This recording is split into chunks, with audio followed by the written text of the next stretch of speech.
Hey guys, and welcome back. Today we're going to be discussing what might be some of the better value bets today in college basketball for November 24, 2016.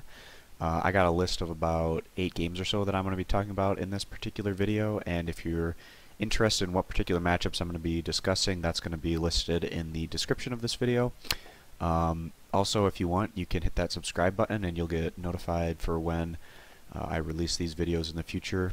Still planning on doing these on a daily basis unless I'm just too busy to release them. And if you want more content beyond just what I talk about here, you can head over to stumpthespread.com. If you're on desktop, there's going to be a link here right on this logo that you can click to get over there, and I'll also put a link in the description for easy access.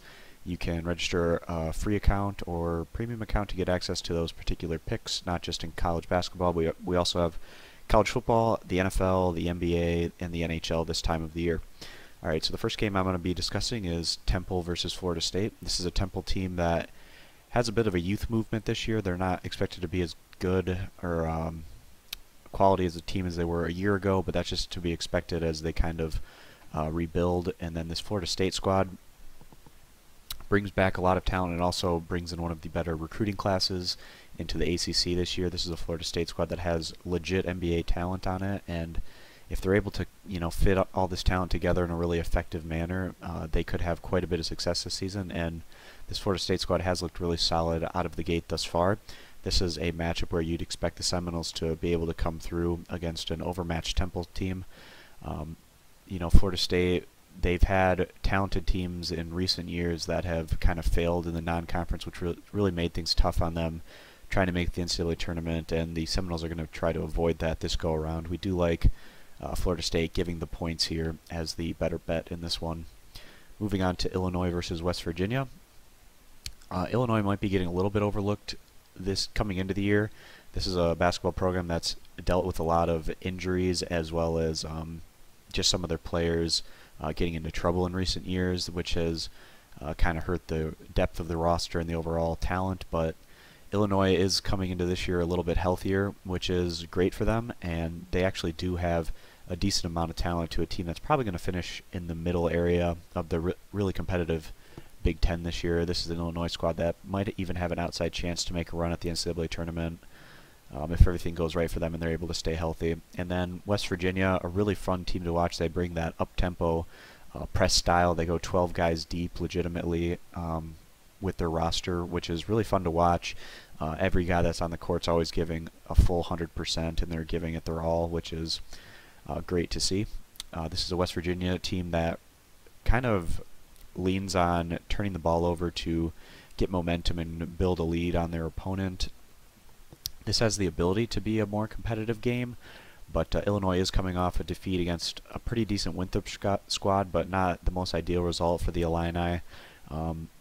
This could be a competitive game, but we still feel that this West Virginia squad is a notch above Illinois, and we do like them to come through and cover this 8.5 point spread as the better bet. Indiana and Iowa State. This is an Indiana squad that's probably going to finish more in the middle of the Missouri Valley Conference this year. Indiana has been testing themselves on the road so far this season, coming up just short against Northern Illinois, and then picking up a pretty nice win on the road against Ball State, who's expected to finish in the top of the MAC West this year. That was a really nice result for the Sycamores.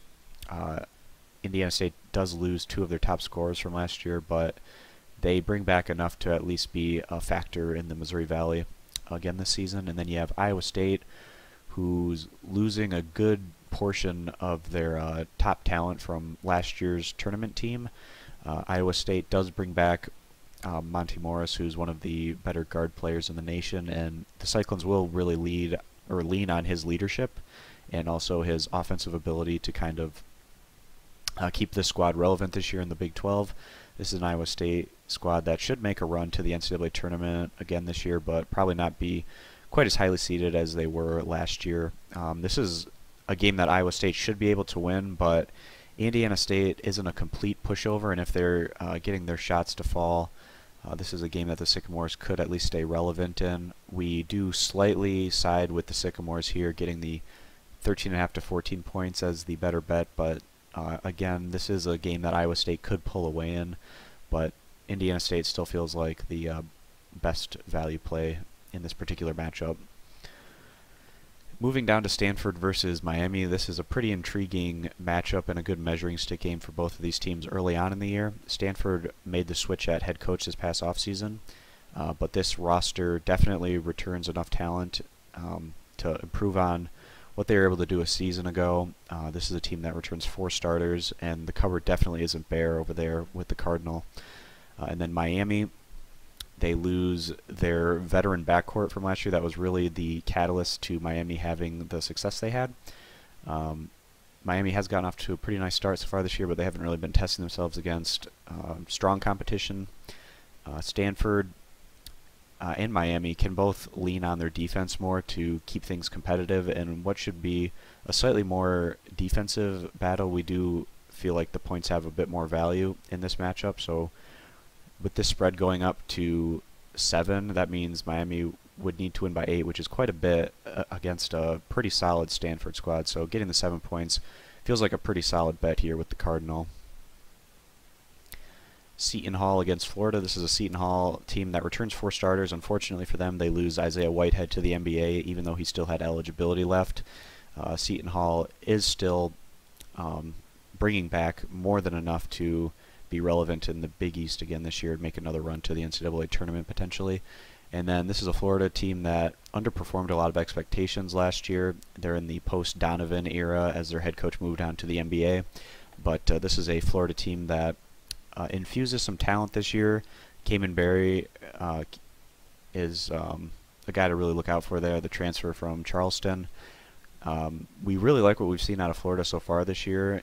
They've been going against mid-majors, but really quality mid-major teams like Mercer, Florida Gulf Coast, and some other teams that aren't just, your run-of-the-mill mid-major teams that you'd expect to these big schools to schedule in the non-conference. But we like what we've been seeing out of Florida thus far. Seton Hall is also coming to this undefeated. Their road win against Iowa is probably a pretty good resume result, but the verdict is still out on that Iowa squad. They lose 4 starters from last year's team, and if Iowa isn't able to have one of their typical seasons, that might not end up being such a great resume win for Seton Hall by the end of the year. But we do like Florida coming to this one, giving the points as the better bet, especially even though this isn't a true home game for Florida.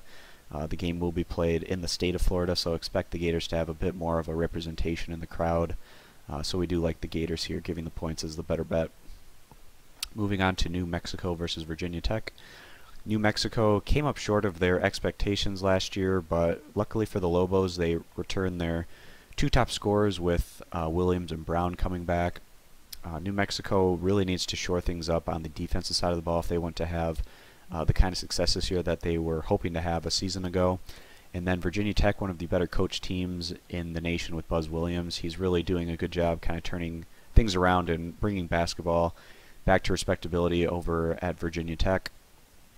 He loses 2 starters from last year's team that won 20 games and really surpassed expectations in the ACC, winning 10 conference games. This is a Virginia Tech team that is expected to finish kind of in that mid-tier in the ACC again this year, but with great head coaching, they'll probably end up winning a couple games that you wouldn't expect them to win otherwise, and they also have a pretty solid home court advantage, which they really used to their benefit last year in the ACC. This game is being played out on the West Coast, so you probably give a slight edge to New Mexico in terms of having more representation in the crowd for whatever that's worth. We do feel like this is going to be a pretty competitive matchup, and as a result, we do like the Lobos getting the 5 points here as the bet. Dayton and Nebraska. This is a Dayton squad that brings back quite a bit of talent from last year's tournament team, especially in the backcourt with guys like Cook and Smith. Dayton has a reputation to be pretty strong in these neutral site invites. We've seen Dayton have a lot of success under under their current head coach on these neutral site tournaments, and we'd be surprised if that wasn't the case again in this one, especially given the amount of talent they have in the backcourt, which is always a good steadying presence, especially early on in the year.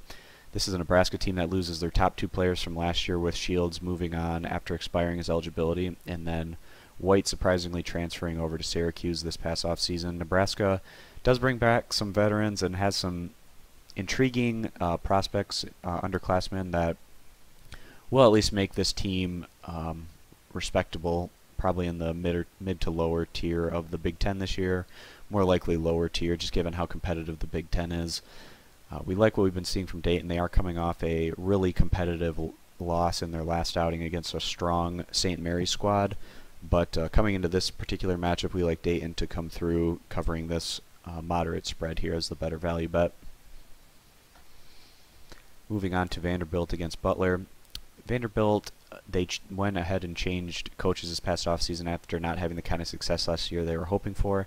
Vanderbilt opened the year getting blown out by Marquette, which wasn't a great result for them.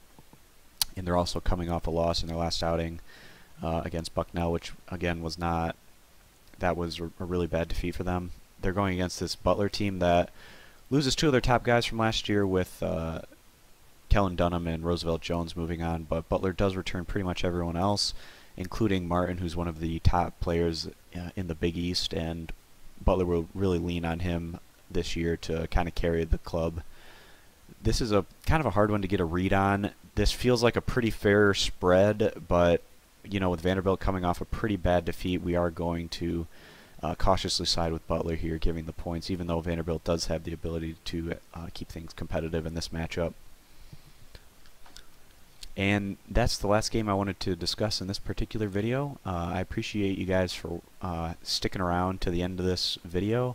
Again, if you want, you can hit that subscribe button or the thumbs up, and that really helps me out a lot. Also, if you're interested in our matchup articles, again, you can head over to stumpthespread.com, get our daily free picks there, and you can also step up and get our premium picks, which are our highest confidence bets that we have. Thanks for watching, and I'll see you in tomorrow's college basketball video. Thanks. Bye.